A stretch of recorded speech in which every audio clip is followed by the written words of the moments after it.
Colombia is a hell of a place.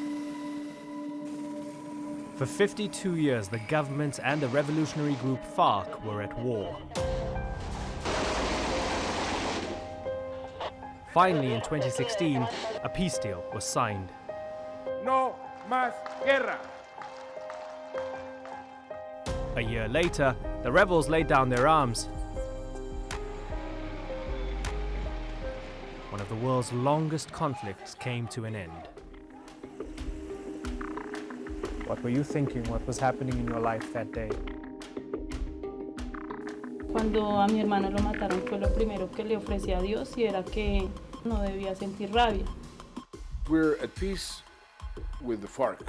That war is over. Now that peace deal is on shaky grounds. Todos anhelamos la paz, pero una paz bien negociada. In some parts of this country, as the Farc moved out, others sensed opportunity and moved in. Siguen habiendo atentados terroristas, siembran minas, grupos disidentes pues hacen estos atentados contra la fuerza pública. And now there's a new man in charge, and he doesn't like the peace deal. Hay verdad, hay reparación, hay cumplimiento de penas. If you're an insurgent organization and the government doesn't comply with that agreement, you have to have a plan B. I'm Imran Garda, and I've come to Colombia at a delicate time. There's peace here, on paper for sure, on the ground mostly, but can it hold?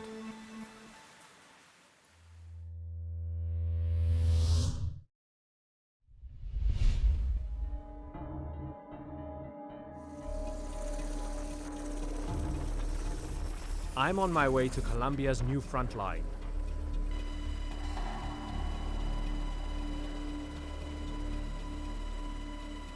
These mountains were once controlled by the country's biggest guerrilla group, the Revolutionary Armed Forces of Colombia, or FARC. FARC emerged in the 1960s, their mandate to fight against inequality and for the rights of the rural poor. Over time, the guerrillas changed. They murdered, kidnapped, blackmailed, and trafficked drugs to fund their war. FARC controlled most of Colombia's coca field, making profits of up to $300 million a year. Under the peace agreement, FARC have left the area, and in their wake, coca production has skyrocketed.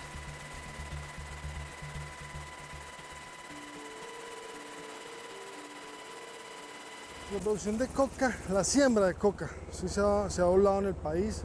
Nosotros estamos desde el año pasado trabajando fuertemente acá en Tumaco para doblegar este flagelo del narcotráfico. Este año se ha incrementado, se ha casi triplicado el personal, la cantidad de personas, tanto para atacar el problema de la siembra de cultivos ilícitos, como la interdicción a laboratorios, como la interdicción en los ríos, como la interdicción a todos estos insumos que necesitan los traficantes para poder procesar estas hojas de coca. Under the peace deal, Colombian farmers were given subsidies to switch from coca to legal crops, but a lot of them have just used the money to increase their coca crops. Another reason for the unrest is anti-narco squads stopped spraying coca with toxic pesticides in FARC-controlled areas.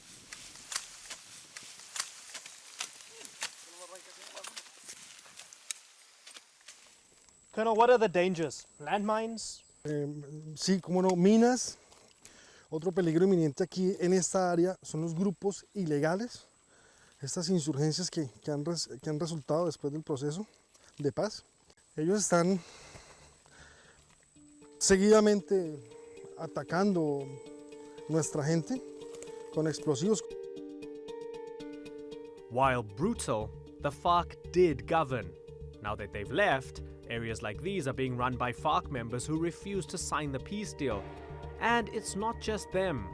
Drug cartels and paramilitary groups are all jostling for power. Listo, ahí está ya el perrito verificando, ahí se sentó el perro, de una señal de un explosivo. Por combustible no me va a sostener 30 minutos. So the dog just discovered the mine now. Yeah. I'll tell you what, from here on the ground where the coca fields are and the coca production is still booming to the nostrils of rich kids in New York or elsewhere, and all those armed groups in between like Farc dissidents and the ELN and all the people that have been killed and are still being killed. Even though the world sees peace in Colombia, all these people don't respect that peace process.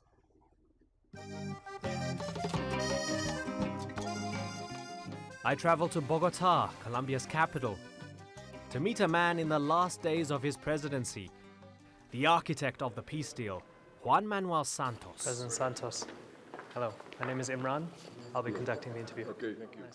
We were losing our capacity to feel compassion. You saw massacres, and they were not front-page news because that was a day-to-day event. That was a dramatic situation that I said this cannot be prolonged, and that's why I started a peace process. Do you feel that your country is now at peace? Well, yes, we're at peace with the Farc, which were the most powerful, the largest guerrilla group that not only Colombia, the whole continent had. That war is over. We're now in the process of abiding by what we signed. One thing is to silence the guns. Another, very different and more difficult, is to construct peace.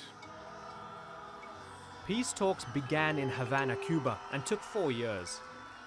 Eventually, President Santos put it to a referendum. Los antiguos miembros de las FARC, ya sin armas, podrán acceder a la vida política del país. A majority said no. At the very beginning of the process, I think that the negotiations had the support of the Colombian people. Then it started to be long, it started to be difficult. The government needed to make concessions to the FARC, and people started to think that we were making way too many concessions, and that was when the problems began for President Santos. A few days after the referendum, President Santos won a Nobel Peace Prize for his efforts to end the war. Even though Colombians rejected a peace deal, the world embraced it. So Santos pushed ahead. I wanted to understand how young people in the capital felt about things. I met up with a group who campaigned for peace. I remember the day that I heard that in the news because I was extremely happy. And I called one of my very good friends, telling her, you know what? Finally, peace is gonna come to Colombia. And I remember her reply. Her reply was, I don't believe them. This is fake. And they are gonna betray us again. Who's gonna betray us? The FARC? The FARC. And I remember thinking, the most difficult part of this negotiation is not gonna get the FARC and the government getting to a peace agreement. It's gonna be to change the heart of Colombians. We've been afraid forever. We don't know what it's like to not be afraid. We don't know what it's like to trust anybody at all. But it depends on the people, because like if you are in the cities, you don't trust FARC because you've never seen them. You have only read about them, and every single time you read about them, it was like killers, murderers, massacres. Also people who think that they were the state.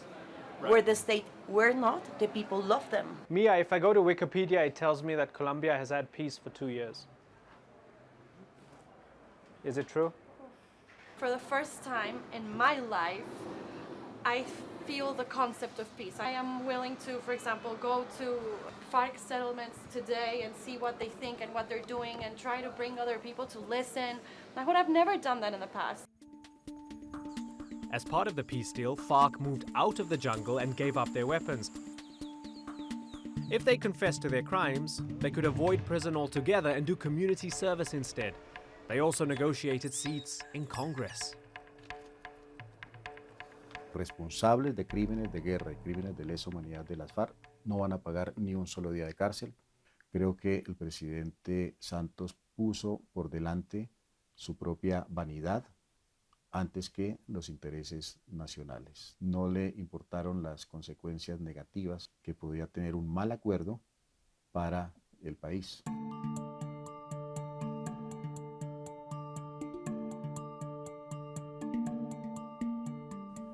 In June this year, a new president was elected. Ivan Duque wants to take a much stronger stance against the Farc.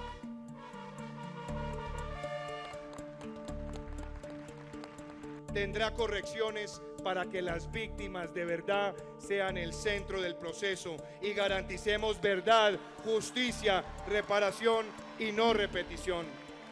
El presidente Iván Duque ha insistido en que no va a destrozar los acuerdos.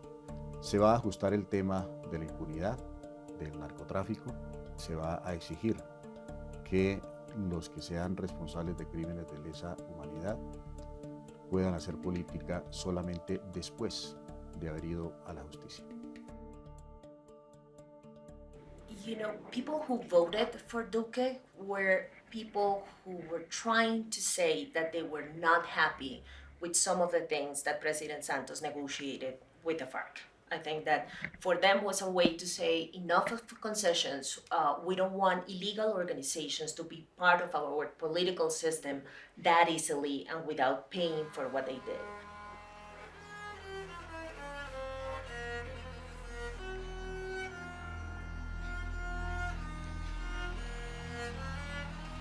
What nobody disputes here is just how terribly Colombians suffered during the war. The Farc, the government, and right-wing paramilitary groups kidnapped, tortured, and killed all had blood on their hands. Over 220,000 people died, and 7 million people were driven from their homes. Colombia has more internally displaced people than anywhere else in the world.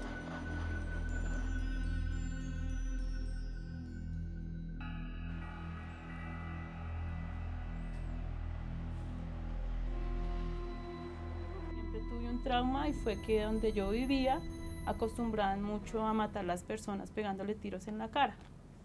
Mi hermano mayor tuvo un problema con la guerrilla y le pegaron 2 tiros.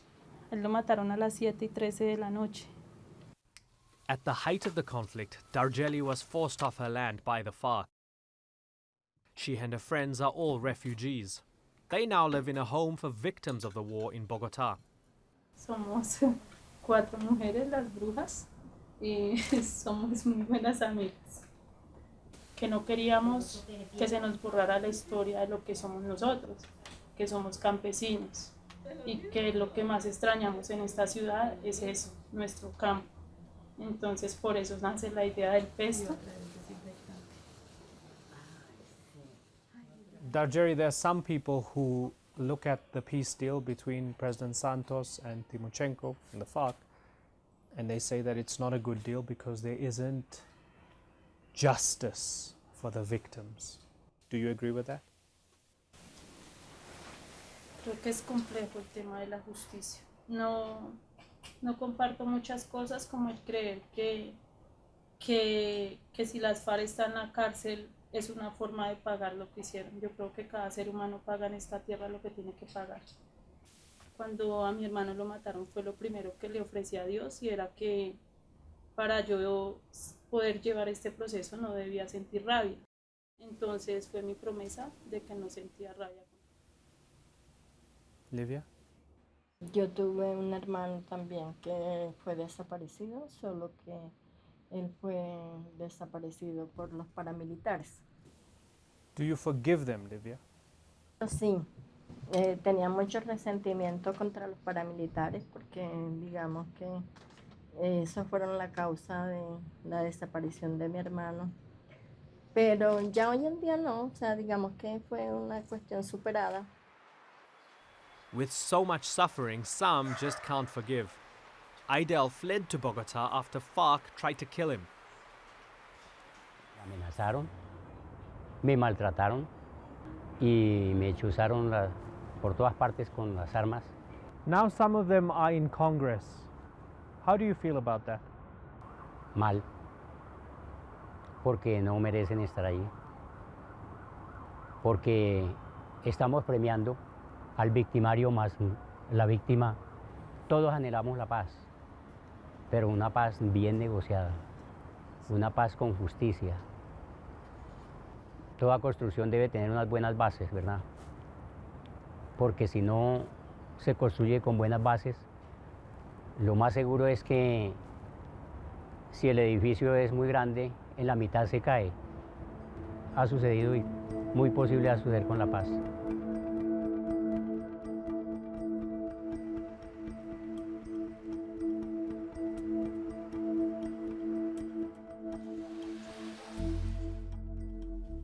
I'm here inside the Farc offices in Bogota to meet with former senior military commander Carlos Antonio Lozada.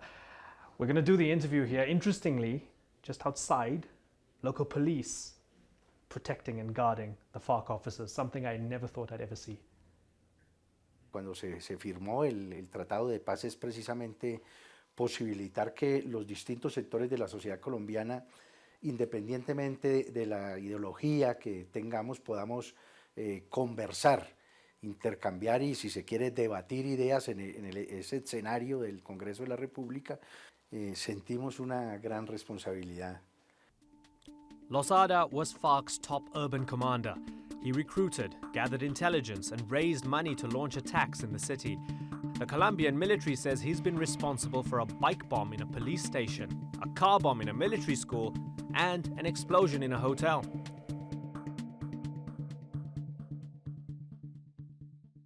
The United States still designates the Farc as a terrorist organization. You yourself have a $2.5 million price on your head. How do you feel about that they still consider you a terrorist? A ver, los Estados Unidos siempre han sido un actor fundamental en el conflicto colombiano, que fue una manera perversa de la élite colombiana de querer quitarle la legitimidad política y de resistencia a la insurgencia colombiana. How do you think they worked out your price? 2.5 million. Do you think that's a fair price? No, pues ellos son los que ofrecen, ellos no tengo idea cómo se pueda tasar la vida de una persona en dólares. These are people who were designated by many countries as terrorists because they did terrorism. We negotiated with them. They accepted our constitution, our laws. Commander of the Farc, for the first time in his life, voting as leader of his own party, disarmed. This is what peace is all about. Do you respect the majority of Colombians who said no to peace? Era prácticamente imposible no cometer errores, no equivocarse. Por eso, cuando en La Habana estábamos en la discusión, aún sin haber firmado el acuerdo, hemos pedido perdón a las víctimas. The next day, I met up with Lozada as he dropped off his 3-year-old daughter to school. Under Farc's rules, guerrillas weren't allowed to keep their children in the battlefield, but now this former fighter is living a more domestic life. So what do you miss the most about your time as a guerrilla? Digamos que lo que más extrañamos de nuestra permanencia en el monte, en la guerrilla, es la vida en colectivo. After half a century of fighting, was it all worth it? Pues indudablemente que ha sido una larga lucha, muy dura, muy dolorosa, pero finalmente creemos que como estamos convencidos que va a suceder, los acuerdos de La Habana terminan sentando las bases para una democratización de Colombia, para que si este acuerdo de paz finalmente logra permitir que haya una verdadera reforma política que le permita a la oposición poder participar libremente en política sin correr el riesgo de ser asesinados.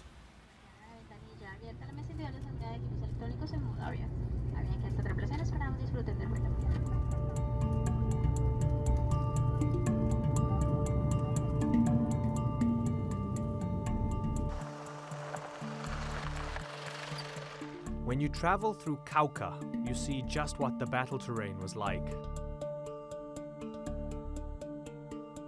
Vast mountain ranges, thick forest, fighters tucked away, filling leadership gaps in areas the government neglected for decades. This was Farc land. It was time for me to meet the rest of the Farc, those who don't get to sit in Congress, but in demobilization camps across the country. Hay mucha injusticia, hay desigualdad social, la acumulación de la tierra en manos de unas pocas familias. Entonces, sí, claro, él valía la lucha. Rommel joined the Farc when he was 16. He liked the uniforms, the weapons, and having a sense of purpose. Así, yo estuve preso en la cárcel de máxima seguridad de Palmira. Estuve preso por rebelión, terrorismo y secuestro. Duré 5 años. Como te dije inicialmente, tenía una condena bastante larga, pero me acudió el proceso de paz y salí suelto, gracias a Dios. Did you kidnap people? Eran orientaciones de la organización. Era una manera de financiar la guerra, entonces era buscar recursos de esa manera, reteniendo algunas personalidades del país. Entonces, claro, tocaba. It's not often you get to meet a former far-left rebel whose assumed name in the field was after a Nazi general. Hey, life is strange. The demobilization camps are supposed to help the rebels transition back into society by providing job opportunities, housing, and medical services. The onus was on the government, but Rommel says it dropped the ball. La paz no es mantener el estómago lleno. La paz es la inversión social hacia las comunidades, proyectos productivos. De eso no hay nada, absolutamente nada. Rommel's not the only disillusioned rebel. The UN estimates that half of all Farc members in the 26 demobilization zones have already left the camps. When the government was negotiating with the Farc, they had the impression that they were going to have a stronger state than we actually have. And the problem is that Colombia has a very weak state. The state has no power to replace the Farc in those places. It has never had that power. Would they then be having one eye on their guns again? If you're an insurgent organization, you sign up a peace agreement, and the government doesn't comply with that agreement, you have to have a plan B. It's a matter of survival for them.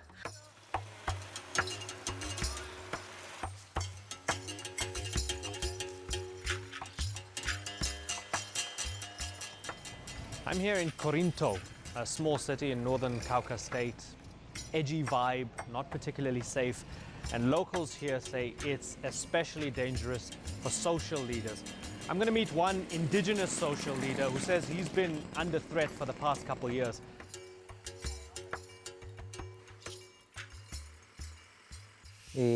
Así nos toque morir y vamos a recuperar nuestra madre tierra.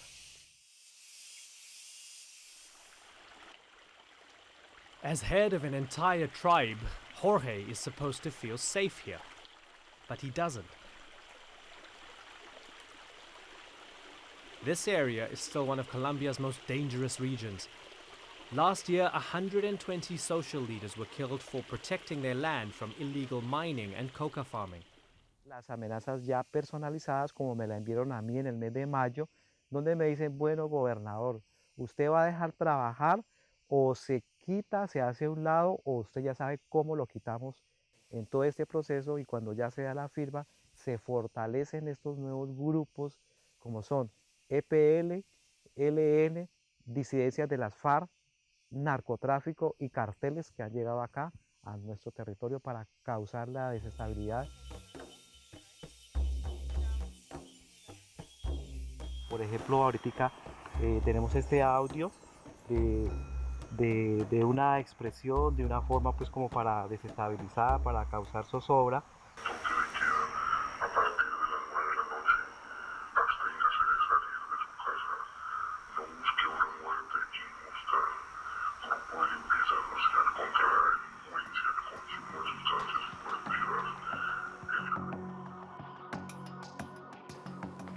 President Santos, not long to go. This is an immense presidential palace. I got lost going to the bathroom. Are you going to miss it? Quite frankly, no. Why? I think 8 years is more than enough. It's very hard to be the leader or the president of a country so complex as Colombia. I go back to my normal civilian life, satisfied with the results that I achieved. Oh, is that your grandchild? That is my granddaughter. Oh my word! She will be a creature of peace. She's in beautiful. a country at peace. You have the Nobel Peace Prize. Do you feel, given that peace has not been fully achieved yet, that you might not absolutely deserve it right now? Well, it's not for me to judge that. It's the committee of the Nobel Prize, and they said it very clearly.